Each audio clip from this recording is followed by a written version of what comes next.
Hello, everybody. Good evening. Um, I know you have a lot of questions about the exams, and then you see we consecutively had two holidays. So I thought we should not waste any more time, and I just then plan to make a video, and I'll be making like 2 or 3 more videos just to help you in your exams. One of them is the summary of the entire chapter we have just covered. So please stop my video and go through all the terms which I'm talking about and try to, learn them more, Google them, read material about them. Despite the fact that the book is very concise and comprehensive, but if you use a lot of other material support on the, present on internet, that's gonna make, easier for you to understand the material. So let's begin. So we have a topic today, but before that, I would like to talk about, this is what we have covered so far, right? We have covered base, we have covered morphemes, we have covered prefixes, infixes, suffixes. We have talked about free morphemes, bound morphemes, inflectional morphemes, and functional morphemes, lexical morphemes. However, there are a few topics which we haven't covered so far. For example, we haven't covered noun feminine forms, which are on page 101, and I'm going to make a separate video about that. Noun diminutive forms. Again, I'm going to make a video on it. Video on this topic. Today, in this video, I'm going to talk about immediate constituents, which is on your textbook, page 104. And there are 2 other topics, and I'm going to make their separate videos as well, allomorphs and bonus themes. And I'll be, intimating you through the channels on Telegram. So today we are going to talk about immediate constituents. So I'll try to, explain the topic, and will advise you to go through the exercise and everything so you can understand them. And we will talk about in the class as well if we have time. But this is a very good way to, understand them. Okay. So what is immediate constituent? What is this concept? So constituent means part of something, right? Immediate means the next or the important part, right? So how to put constituents together means how to put parts together in a word. As you know, we are talking about the form, structure, and shape of word, which is obviously morphology is all about. So what is constituent? So constituent is different morphemes in a word are its constituents. For example, usefulness. So usefulness. So this word has 3 parts. It means we can say this word has 3 constituents. Usefulness, right? I think it's pretty easy. There's no problem in understanding that kind of thing. So we have now the question is, can we write usefulness as follows? For example, does this word make sense? I think you can follow my my cursor, right? I think so. Can we write this way or that way? I mean, what's wrong with this word if we write this in this word? The word has its complete constituents, but we have changed their order. We have changed their arrangement, right? Their form or structure has been changed, and it's no more readable. It's not readable anymore. So this is why we need to study the immediate constituent, or this concept. So we have to, put the constituents or parts in the right place to make them understandable, right? Comprehensible. So for example, uncomfortableness. We have another word. So full cheer, at look, at rate, as produce. So which way we should put them? Should we put them this way, or like we should put them in a different order? So that's what we're going to discuss. So can you correct the following? So as you can obviously guess the word gentlemanly. So this is an adverb. Now, how we should put this in a word that how should we, combine these constituents so we can make a comprehensible, understandable, meaningful word. So obviously we have to put gentle, then man, then ly first, right? So gentle is the first constituent, then second is man, then ly is third. So gentlemen are immediate constituents, right? They are going to come first, then ly will be at the end. Okay, two sums of immediate constituents.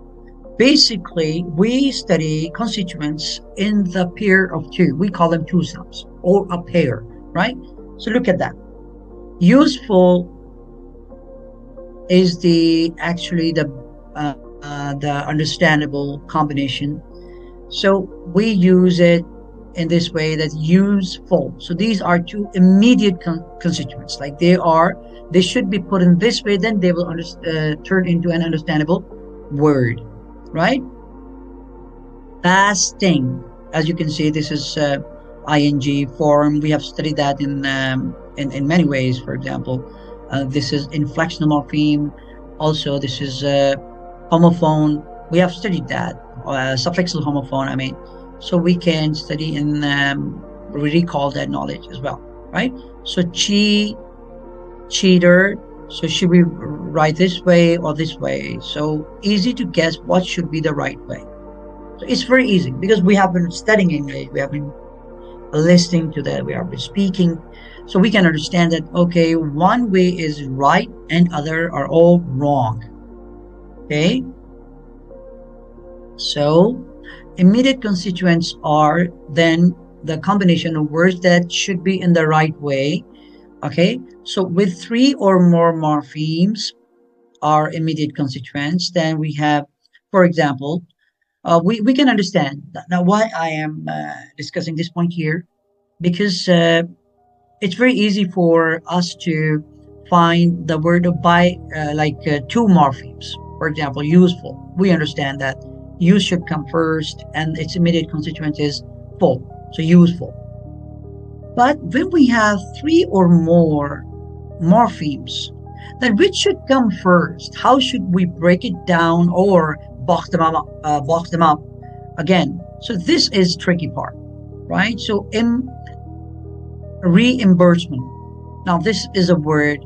So how should we make them, join them when we have three morphemes or more? So we have examples here. So we have broken down their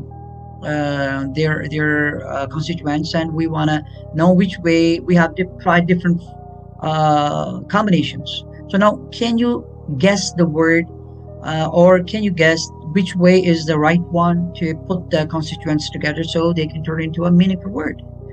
So how do we solve these questions? By knowing immediate constituents, right? So we have to answer. We can say this is wrong and this is right, but we should give a reason. You remember, I always ask this question, why? Why it is this way? Why not in another way? So we should have a logical, scientific, linguistic reason. Okay, so let's move on to the next slide. So we can say, now this is if we see that reimbursement, referralize, insufferably, embodiment. So we have joined them in the right word to make them comprehensible, meaningful words. So there is a logical method. So process of understanding form. So first study the word backwards. For example, so this is the first step to understand the immediate constituents. First step. So gentlemanly can be studied by breaking it into two parts. So we call it two sum. Gentlemanly. Now this is the first pair. Gentlemanly. Okay, let's break it.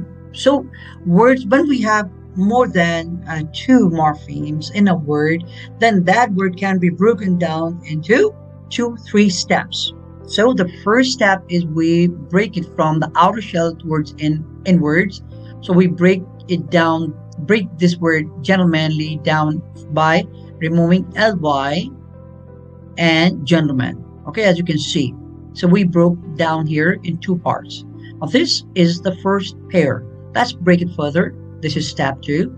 So first ly, then the second pair is gentleman, gentlemanly. So this is the method of breaking the word down to discover their immediate constituents.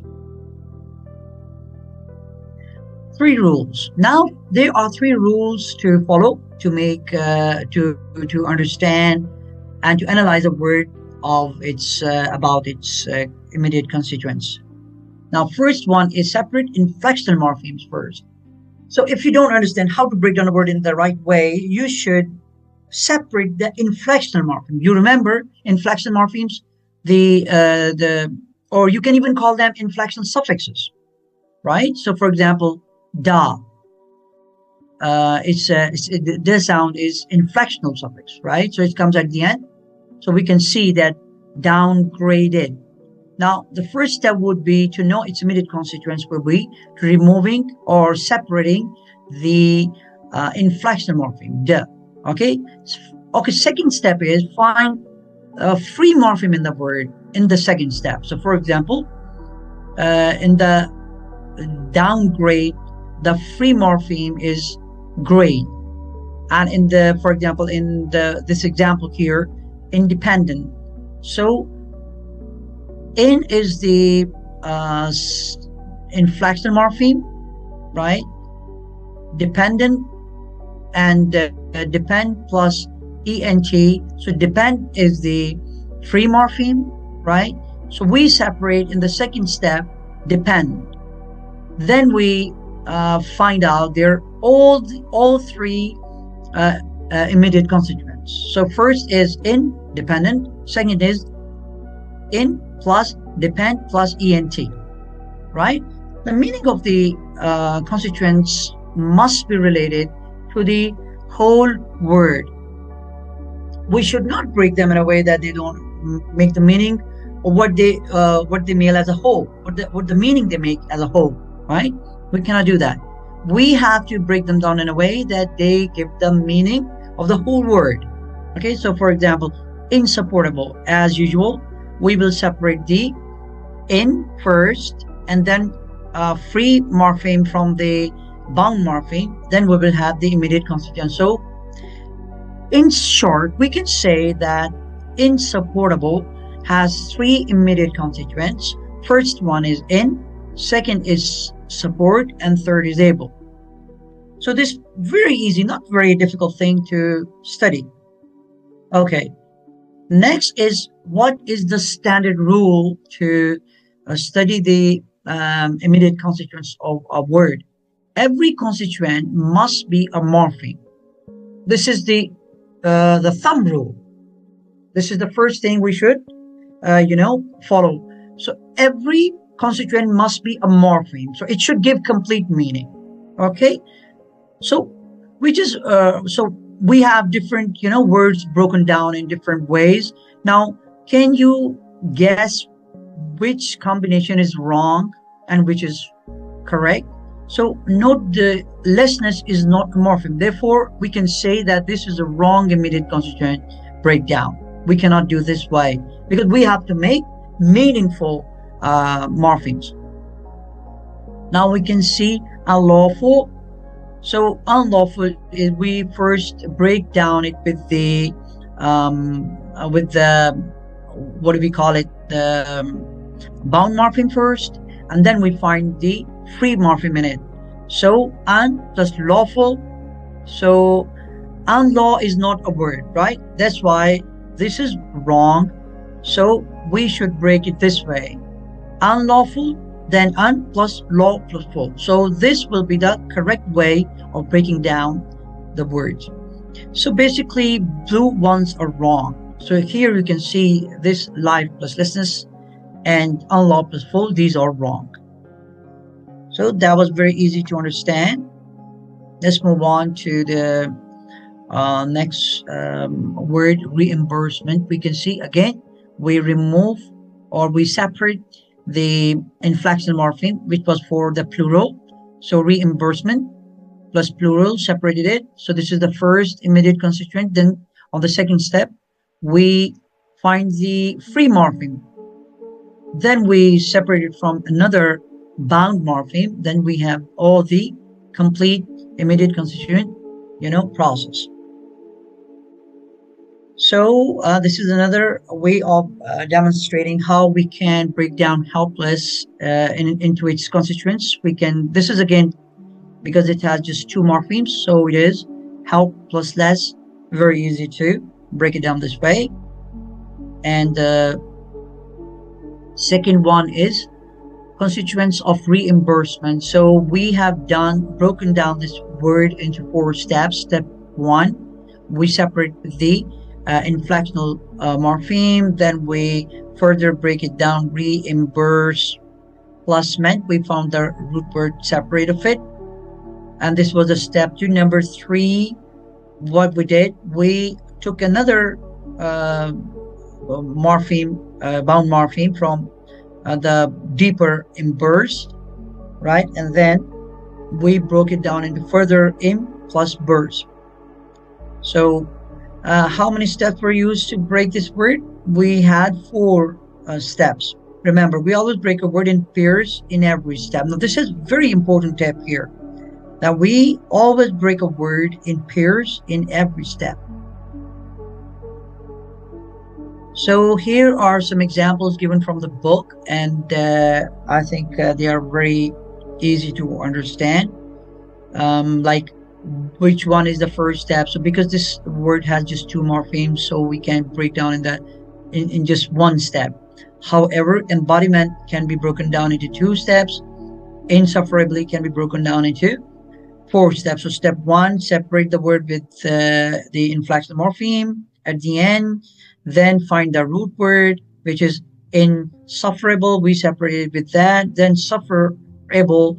Suffer is separated from able. So step 1, then 2, then 3. And we have already done reimbursement already. So it's broken down into 4 steps. And then we have refertilize. Okay. So we are about to finish very soon. I hope you are paying attention. So there is one word broken down into wrong way. Okay, so which one is that? So if we apply the rules, right? So started, this is done correctly because it already had just 2 morphemes. Lifelessness. So first we broke down into lifelessness, and then we broke down into further. No, this is correct. This is not wrong. Number 8, anti-clerical. So we first broke down with the anti, this is prefix, and clerical, we took another morpheme out of it and we headed towards the deeper structure. This is also correct. Favoritism, favorite, favor, favorite, favoritism. So we broke down with the inflectional morpheme, derivational morpheme first, and then we had breakdown into 3 steps, so 2 steps. So this is correct. Unlawful. Now if we look at this word unlawful, so it shows clearly that unlaw cannot be a morpheme. This cannot be a morpheme because this is not an English word. So obviously number 10 is wrong. So I just give you this exercise here from the book, which is exercise number 28. Please go through this exercise and try to break them down and find out their immediate constituents. I know it's a little bit of different concept, but if you try, you can practice it, you can perform the exercise, and if you have any questions, please do not hesitate to ask me. I'd be more than glad to talk to you about it. Even I can explain it depending on the type of the question you are raising. Thank you very much for listening, and looking forward to see your comments on the effectiveness of this session. And inshallah, we will talk about it later. Thank you very much. All the best.